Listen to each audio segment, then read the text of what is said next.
Isang matinding pasabog sa larangan ng politika ang naganap na ngayong araw matapos umanong tuluyang lumaban si Congressman Rodante Marcoleta sa mag-asawang Marcos. Sa isang talumpating puno ng tapang at kontrobersya, binatikos ni Marcoleta ang ilang hakbang ng administrasyon na niya'y pabor lamang sa ilang makapangyarihan. Ibinunyag din niya ang umano'y mga irregularidad at katiwaliang nagaganap sa loob ng gobyerno na matagal na raw niyang piniliang manahimik tungkol dito. Ngunit ngayon, hindi na raw siya makapipigil pa. Ayon pa kay Marcoleta, panahon na upang ituwid ang mga pagkakamali at ilantad ang mga nasa likod ng mga questionableng desisyon ng pamahalaan. Sa kanyang talumpati, binanggit niya ang ilang opisyal ng administrasyon, kabilang sina Sandro Marcos at Justice Secretary Jesus Crispin Remulla, na aniyay dapat ding ipaliwanag ang kanilang papel sa mga isyong lumalabas. Dahil dito, lumakas ang haka-haka na lumalalim na ang hidwaan sa loob ng pamahalaan at tila nagkakaroon na ng bitak sa hanay ng mga dating magkakalyado. Samantala, tahimik pa rin ang kampo ng mga Marcos at ni Secretary Remulla hinggil sa mga pahayag ni Marcoleta. Gayunpaman, ayon sa ilang political observers, malaki ang posibilidad na lumawak pa ang isyong ito at magdulot ng panibagong alon ng intriga sa loob ng gobyerno. Sa ngayon, mainit ang usapan sa publiko at social media habang inaabangan ng marami kung ano ang magiging sagot ng Malacanang sa matitinding paratang na ito ni Congressman Marcoleta.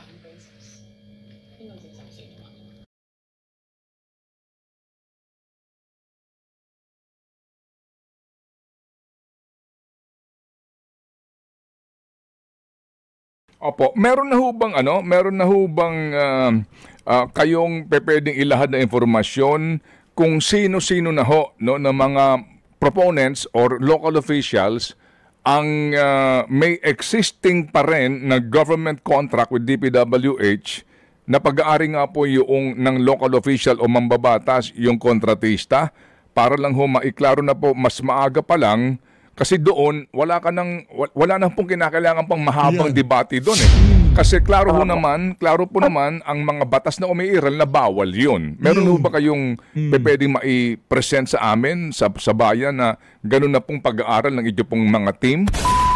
Nako, yun na nga mga kababayan, naglabasan ng mga larawan at mga video na kung saan tila bagang pinandidirihan ng ating presidenteng bangag noong dumalo siya dyan sa ASEAN Summit. Ayan ho, presidente ng Brunei, tingnan nyo ho ang gagawin niya dito kay Marcos Jr. Panoorin ho natin ito mga kababayan. Grabe naman yan. Ayan ho, dumidistansya talaga eh. Oh, ayan ho. Oh, yung isa napatingin siya, ayan ho. Tingnan natin ha. Oh, lumayo siya eh. Naku, baka mahawa ako nito. Sabi siguro, bangag to eh, di ba? Oh, tingnan nyo, oh.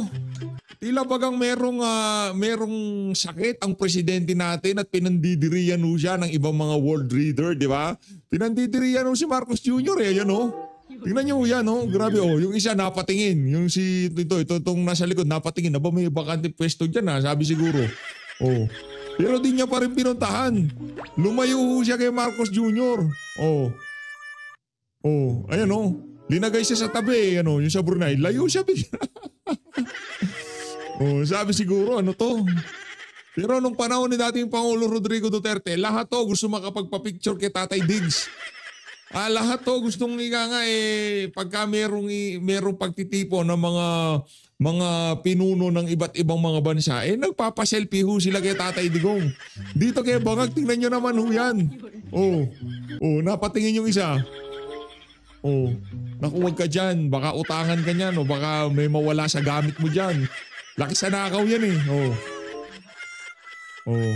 Grabe naman yan. Di ba nakakahiya ho yan? Pero bago yan mga kababayan, isang like at isang subscribe.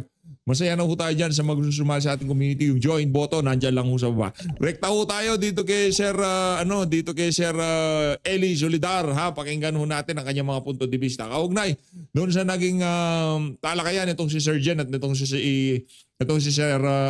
Senator Rodante Marcoleta noong Biyernes dyan sa Saganang Mamayan. Panoorin ho natin ito mga kababayan. Ito, na po. Ito ang mga natumbok ni Senator Rodante Marcoleta at ganyan din po ng testimonya ni dating Sergeant Orly Gutesa. Yan. At kung saan ay ngayon na-kumpirma at talagang na-monitor po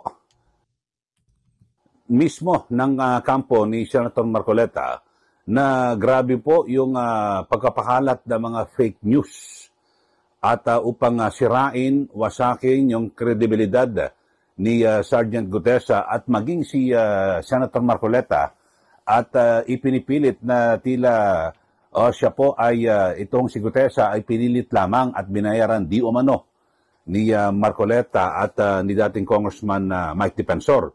So sa ngayon ay talagang grabe ho yung napakalawak daw po ng pagpapakalat ng fake news. Yan. At may mga ginagamit na kunwari na ito pong si Gutesa ay nagsalita na kung saan ay umamin na siya po ay pinilit lang daw ni Senador Marcoleta at Mike Defensor na magsalita laban po dito po sa mga natutukoy ho, siyempre si dating Speaker Martin Romualdez at gayon din po itong si Zaldico, mga kababayan. Pero maliwanag naman ho, no, at yung mga pahayag ni Sergeant Gutesa ay tumutugma sa testimonya ho, di ba, ni Henry Alcantara at Bryce Hernandez, na kung saan ay yung bahay ni Zaldico, diyan po sa Valle Verde, diyan po, no, iniipon yung pera tapos i-deliver sa condo unit ni Zaldico, diyan po sa BGC. So nagtutugma ho, mga kababayan, pero hindi ko alam bakit ho ganon. At parang sabi nga ho ni Senator Marcoleta, nababago po yung direksyon diyan po sa Senado. Ano ba talaga ang layunin dito ng mga senador? Diba? Halukayin at alamin ang katotohanan, higit sa lahat ay managot yung mga taong nasa likod, lalo na yung mga malalaki, no, na nasa likod nitong malawakang korupsyon sa ating bansa. Ito, panoorin nyo ho, mga kababayan, dahil sa nabisto ho mismo ni Senator Marcoleta na marami ho pinapakalat na fake news, kung ano-ano. May account ho, talagang ginagastosan daw ho, mga kababayan, binuboost pa baka yung mga nakikinig o nanonood ho sa atin ngayon, baka nakarating mo sa inyo yan, di ba? Pag binuboost ho, mga kababayan, kahit na hindi mo yan pinafollow, ay papasok ko yan di ba? Tapos makikita mo, pag napaniwala ka, wala na, tapos na. Ang target daw ho, 1 million ito, panoorin nyo ho, ang pahayag at ni Senator Marcoleta. Grabe ho, di po ba talagang naglalabasan, kasi alam nyo ho ngayon sa social media ay minsan pag hindi ka naging maingat, di po ba, sa iyong pagtingin at pag-intindi sa bawat mga issue na lumalabas, maaring ikaw ay mahulog sa kasinungalingan, di po ba? Ikaw ay mabitag ho ng mga mali at mga fake news na tinatawag, di po ba? So, napaka-importante na pag tinignan nyo, i-ano nyo na lang ho. Sabi natin, i-check nyo ho mabuti, i-double check nyo ho. Kasi yung mga imposible na sasabihin, kasi ito pong halimbawa si Gutesa na sinasabi, biglang lumutang di umano, kunwari, na nagsasalita na, pero hindi naman mismong interview nasa art card lang may mga ganon-ganon kunwari. At kung sakasakali na may lalabas na halimbawa, parang siya po yung nagsasalita. Alam niyo naman ngayon yung AI AI, oo. Yung boses ng mga naikokorek ko, napakarami ho at talagang napakatindi na ho ngayon ng teknolohiya. Pero eto ho, mga kababayan, yung aking pananaw ho rito. Kasi parang nalihis na po sa direksyon. Ano ba talaga ang dapat na pagtuunan ng pansin ng ating mga senador? Particular dyan po sa Senate Blue Ribbon Committee. Di ba? Alamin ang katotohanan at managot yung mga dapat na managot, yung mga nasa likod po nitong flood control project. At siyempre, makagawa po sila ng batas para wag na po maulit yung mga ganyang matinding corruption na nangyari dito po sa ating bansa. Di po ba? Correct. Sa ngayon, ang nakapagtataka ho, mga kababayan, yung nagbigay ho ng, ang sabi nga ho ni Senator Marcoleta na most credible, ito yung pinaka kapanipaniwala ng mga testigo na humarap dyan po sa Senado, sa Senate Blue Ribbon Committee, walang iba kundi si Sergeant Orly Gutesa. Yan. Kasi wala ho siyang mapapalaho rito Correct. At mas matatalo siya kasi, di ba, malalagay po sa alanganin, di ba, yung kanyang buhay at ang kanyang pamilya, di po ba? So, yun po binabanggit dito. Yung direction, nagtataka lang ho mga kababayan at na sinasabing sila ay malinis at talagang iligtas at wala po sa ano no na hindi po sila korap. Pero bakit ang tinitira ay itong si Sergeant Gutesa? Yeah. Mga kababayan. At talagang alam mo, discredit ho mga kababayan, matindi ho talaga ang ginagawa kay Gutesa. Halimbawa, dito na lang sa affidavit, sa pagnonotaryo, mga kababayan. Di ba, halimbawa, nagkaroon ng pagkakamali sa notaryo. Bakit si Gutesa ang tinitira? Dapat tirahin natin yung abogado. At yun ang imbestigahan, di ba? Yun ho, di ba may kasabihan, don't shoot the messenger.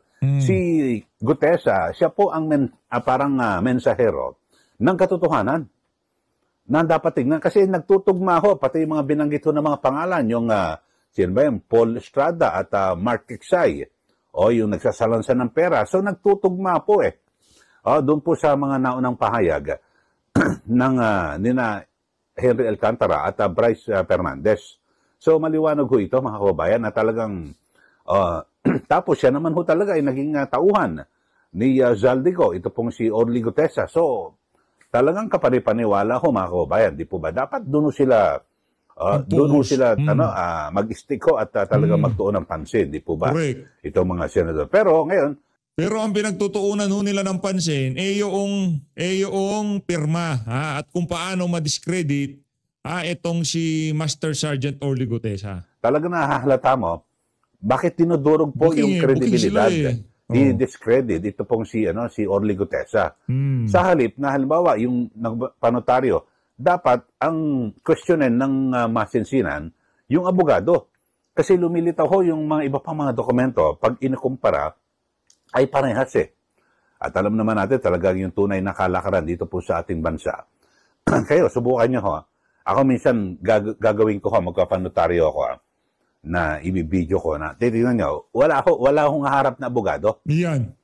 Itatanong lang kung ang dokumento tapos aalis yung tumanggap ng dokumento, babalik, pirmado na. Tapos babayaran mo na. At sabihin mo na kung magkano babayaran mo, ayun na. Pagkatapos ng notaryo, pirmado na, ikaw bang nagpanotaryo? Kailangan pa ba? Hindi. Pwede ko ba makaharap yung abogado? Hindi na. Ang gusto mo lang notaryo Tsaka iniisip mo na legal yung kanilang pwesto. Kasi may nakalagay pa notary public di ba? May mga nakapaskilo dyan May opisina. So, yun lang mga kababayan. Kasi ang kadalasan may nagbanggit din sa akin na abogado na may tao siya na pinagkakatiwalaan na kayang-kaya niya ng pirma niya. Yun ang ginagawa, yun ang trabaho. Taga-pirma kasi hindi naman siya laging doon sa opisina. Correct. Diba, sa tunay, hindi nga pumupunta na. Ginamit lang kanyang pangalan. At, diba, kukolekta na lang. May stop lang siya na pinapasweldo. So, ganun mga kababayan. So, dapat ang gawin sana ng Senate Blue Ribbon Committee ay talagang alagaan pa nga dapat itong si Gutesa. Ngayon ang ginagawa, parang hanggat maaari, wag nang humarap So, dito na lumilitaw na alam niyo na mukhang may pinoprotektahan. Sabi nga po ni Senator Marcoleta, mukhang yung naratibo, sirain yung kredibilidad ni Gutesa at maging si Senator Marcoleta. At palitawin na siya pinilit lang ni Marcoleta at Defensor.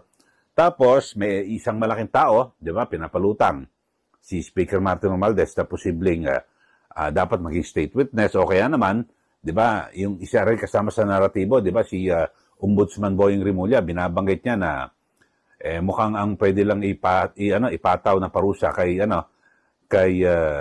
Martin Romualdez ay gross negligence. Yung parang pagpapabaya lang, kapabayaan At dahil siya raw po'y speaker at hinayaan niya yung kanyang chairman ng House Committee on Appropriations na si Zaldico na ayusin at talagang gawin yung mga anomalya diyan po sa budget. So talaga makikita nyo kung sino ang target. Ang target na i-absuelto at yung target na sirain, ito pong si Gutesa. Kayo ano masasabi nyo rito sa ating mga kababayan? Nako, comment react na kayo dyan sa napakalupit na mga punto de vista na yan. Itong si Sir Orly Solidar, no?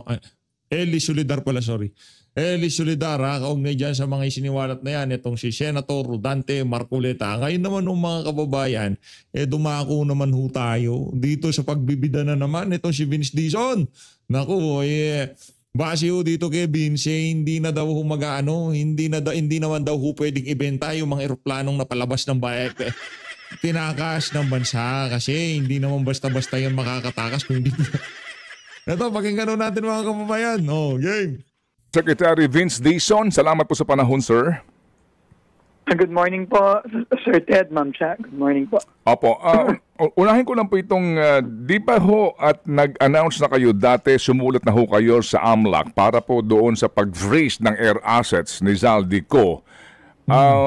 Ano ho ang nangyari? Bakit nakalipad yung 3? At hanggang ngayon daw, sabi ng CAAP sa aming interview, wala pa rin pong freeze order kaya? Unang-una po, nag-clarify po yung kahapon nung date nung pag-alis papuntang Singapore at Malaysia nung 3 sasakyan, 2 chopper, 1 eroplano. Ang dates po ay August 16, August 20 at September 11. So, dito sa mga dates po na to, kung titignan natin, wala po pong file na kahit anong kaso nung mga panahon na iyon. So, Yes, sir. yun po yung yun po yung dates noon, Ikalawa po, yung pong clarification nga, very clear na kahit na po nasa Malaysia yung 2 chopper at Singapore yung 1 eroplano, hindi pa rin po maibebenta yan dahil po nakapigil po ang lahat ng pag-register. Kung maalala niyo po, Sir Ted, nung pong Hindi maibebenta pero pwede pa rin gamitin. Di ba? Hindi naman talaga pagbenta ang issue natin dito eh. Yung paggamit o paghabol dito sa mga air asset na to ni Zaldico at dapat mapasubasta na sa lalong madaling panahon. Huwag nyo kaming paandaran na hindi maibebenta. Dapat hindi nakalabas in the first place. Una po namin ginabas yung 13 air assets na di umano'y konektado kay former Congressman Zaldico. In-announce ko din po noon na may attempt na i-register itong 3 air asset na ito. At ito po ay napigilan dahil na po doon, hindi po sila maibebenta.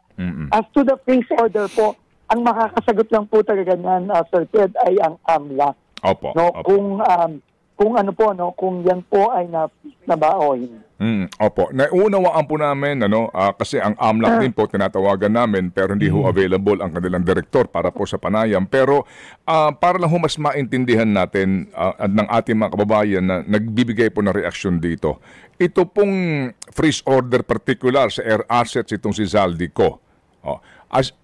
Alam po namin yung 3 nakalabas bago po ang inyo pong liham po dito po sa AMLAC. Pero hindi ho ba ang inyong binuong komite, kahit paano, kahapon nandun po yung AMLAC sa inyo pong meeting sa ICI, hindi ba natin maipaliwanag lang what's taking them too long perhaps? Hindi ba sa inyo naipaliwanag? Ano ba ang proseso dito? Bakit po may katagalan kaya? Ang sabi ng nila is, kapag po sila ay nakatanggap ng isang information tungkol sa mga assets, kailangan po nilang mag-build up ng mga dokumento para i-submit sa Court of Appeals para sa freeze order. So, yun lang po ang sinabi nila. Alam niyo naman po, hindi po madaling makakuha talaga ng impormasyon sa AMLAC. Dahil marami pong mga requisitos at maraming mga maraming mga criteria bago sila makapaglabas ng impormasyon. Kahit po sa amin. Kahit po sa amin na parte na rin ng gobyerno. Opo. Sige po. So, pero mabilis naman po silang kumilos in fairness. In fact, ang sinabi ho nila, mga mahigit 2,000 ng mga accounts at assets ang kanilang na-freeze. Opo, we understand that we have to go through the process. Kaya nga po kami nagkaroon ng panayam para lang maipaliwanag ninyo, doon po sa mga taong naiinip na at hindi ho din siguro naunawaan ng lubos yung dapat na pagdaan ng legal process. Dito po ngayon sa inyong pinag-usapan. Pero ulitin ko lang po, Sir Ted, ulitin ko lang po, Ang importante po dito is hindi po maibebenta at kapag ang mga assets na ito ay ultimately na subject na ng pagbabalik ng value nito sa gobyerno, ibig sabihin yung forfeiture, no? Kahit na nasa labas sila ng bansa, makukuha po natin lahat. Opo. Yes sir. That's a very good assurance po sa mga humihingi nga po dito. Kunin nyo na sa lalong madaling panahon para mapasubasta na natin yan. Baka ipasubasta lang yung mga sasakyan nitong Diskaya di ba? Pero yung mga air asset nitong si Zaldico, wala, papasyal-pasyal sa iba't ibang mga bansa, di ba? Ito na accountability. Secretary, yung nabanggit nyo po kahapon dito po sa meeting para sa forfeiture ng mga ill-gotten wealth. Ito ho, paano, who's in charge at ano ho dito ang sistema ng prioridad? Opo. Paano po? Ganito po, no? Ang in charge po dun sa working group natin sa pagbabalik ng pondo ay ang Office of the Solicitor General. Si Solicitor General Lelen Berberabe po ang in charge, no? Siya po ang in charge dahil siya po under the law, siya po ay may power na mag-initiate ng mga legal proceeding para maibawi o maibalik ang perang ninakaw sa taong bayan, no?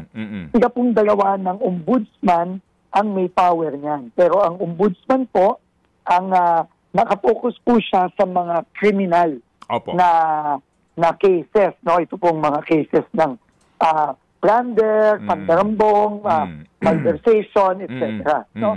So, ang ginawa po ng Solgen, na tingin ko, no, magandang ginawa is pinagsama-sama po niya lahat ng mga iba't ibang ahensya ng gobyerno na may kinalaman sa pagbabawi ng pondo. Nandyan po ang AMLAC, nandyan po ang CAAP, nandyan po ang BIR, ang Custom, at iba pang mga ahensya. So ito po pinakalap po ng Solgen lahat ng mga assets, no, na suspected na pagmimiyari itong mga iba't ibang individual na kinakasuhan natin ngayon, at nag-aanap po sila ng paraan na pinakamabilis para mabawi. Marami po kasing batas, Sir Ted, no? Hindi lang po isa o dalawa ang batas na pwedeng gamitin para maibawi ng mabilis ang pera, no? At kung umamarapatin niyo po, Sir Ted, magbibigay ako ng mga example. Kunyari po, no, ang pinakamalaking pagkukuhanan ng paraan para maibalik ang pera, yung pong forfeiture law. No, ito po ay batas na pinapakita na kung ikaw ay isang, halimbawa, government official, no, at ikaw ay ang kita mo sa salian mo, ang asset mo sa salian mo, ito lang. Pero merong alleged na asset na napakarami, na higit-higit sa iyong salian.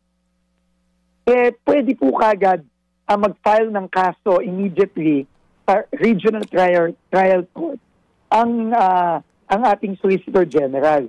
At madali lang pong ipatunayan ito dahil nga kitang-kita mo sa public record na mahigit sa iyong yaman ang mga alleged na asset na suspected na ikaw din ang may-ari. So, at ang maganda po dito, unlike sa criminal case na talaga pong yung tawag yung burden of proof nasa gobyerno, dito po sa mga kasong ganito, yung taong pinakasuhan ang dapat magpatunay na bakit ka mayroong ganyang asset, ganito lang naman ang kita mo. Yes, sir. Sorry to interrupt. We have explained this. We have explained this so many times tong RA 1379. Sorry po. Na binabanggit niyo po nga kasi klarong-klaro po ito. Depende lang ho sa bilis, no? Hindi kasi yung si Vince, libangan niya na ho yung masyadong mahilig magbida-bida. Yan ho talaga ang trademark nitong si Vince Dizon. Kailangan pa ho niyang ulit-ulitin yung mga naipaliwanag na para magmukha siyang matalino, talagang nagtatrabaho. Solgen at ang kanilang mga kasama sa pagsasampa ng kaso. So, sir, ito lang po, no? Halimbawa, gawin natin specific po, mambabatas. Okay? Nasangkot dito sa skandalong ito. So, nangangahulugan ho ba na uunahin sila dito? Pwede hong mauna. Kasi po, halimbawa po, no, meron pong ebidensya na nagpo-prove na yung asset mo ay napakataas pero yung salin mo ganito lang. Okay. Pwede pong immediately on its own, no? Yung solvent pwede na mag-file. Kahit na wala pang mga criminal cases. Basta po may ebidensya na nag-link sa isang government official sa mga ganitong klaseng asset na higit-higit naman sa kanyang salin. Kaya importante din po yung ginawa ng ombudsman na inopen na niya ang salin ng lahat ng mga opisyalis ng gobyerno. Okay, sige po. Pwede po yun, Sir Ted. Opo. Dito po sa inyong ipinapangako dati, no, na uunahin yung mga low-hanging fruits kaninyo. Opo. Hindi lang ho namin maintindihan, ano ba ang proseso at pamamaraan ninyo para sa pagkakaso ng mga sangkot dito? Hindi lang contractor, kundi lalo na yung mga proponents.